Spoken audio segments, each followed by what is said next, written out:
نماز کا وقت داخل ہو گیا پھر سو گیا اور نماز نکل گئی تو یہ گناہگار ہوگا۔ اگر اس کو معلوم ہے کہ بھئی نماز کا وقت شروع ہو گیا تو آپ نماز پڑھ کر سو جاؤ نا، ہاں اس کو یقین ہو کہ اتنے سارے افراد ہیں مجھے جگا دیں گے، یا الارم وغیرہ رکھا ہے تمام کیا ہے، تب تو ٹھیک ہے،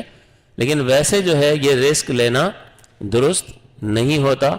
اس لیے اس کا خیال رکھا جائے۔ فجر کی نماز کے داخل ہونے سے پہلے بھی نہیں سو سکتا، کیونکہ فجر کی نماز سے پہلے اگر جاگ رہا ہے تو اس کا مطلب لمبا جاگا ہے، تو اس وقت میں تو ذرا آنکھ لگی نہیں کہ گیا، پھر نہیں اٹھ سکتا، پھر تو اس کو ہلا ہلا کے تھک جاؤ نا، بالکل میت کی طرح ہو جاتا، ہلتا رہیے، تو اب یہ سو نہیں سکتا۔ تو جو رات دیر تک جاگتا ہے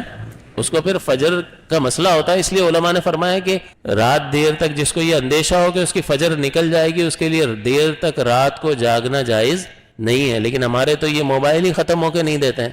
اب تو نارمل ہو گیا نا 2 بجے 2:30 بجے، اللہ رحم فرمائے، تو یہ درست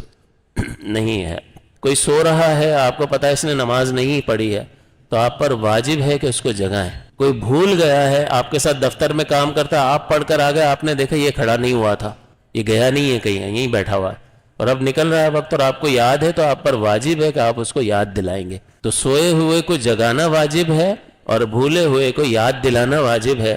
اگر نہیں یاد دلائے گا تو یہ واجب کا تارک ہوگا، یہ گناہگار ہوگا جو جگائے گا نہیں اور جو یاد نہیں دلائے گا۔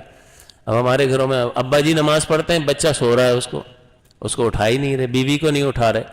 اور یہ پڑھتی ہی نہیں ہے، میں کیا کروں؟ تو یہ آپ کا قصور ہے، آپ سربراہ ہو اور آپ کو دین کو گھر میں نافذ کرنا ہے، یہ آپ کی ذمہ داری ہے۔ شادی کرنے تو فوراً نکل پڑتے ہیں، بچے پیدا کرنا بہت آسان کام ہے، لیکن کبھی یہ سوچا ہے کہ اس کو دیندار کیسے بناؤں گا، اس کو اللہ کا فرما بردار بنانا ضروری ہے۔ 7 برس کا ہو جائے نماز کا حکم دو، 10 برس کا ہو جائے مار کر پڑھاؤ،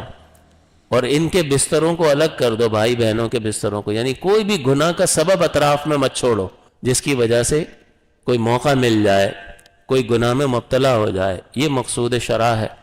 تو کبھی ہم نے سوچا، پلاننگ کی کہ اس کو ایک دیندار بنانا ہے، ایک اچھا مسلمان معاشرے کو دینا ہے۔ ہماری جانے بلا، یہ بلا نہیں جانے، یہ تو جیسے مرے گا نا تو اس کو پتہ لگ جائے گا کہ اس نے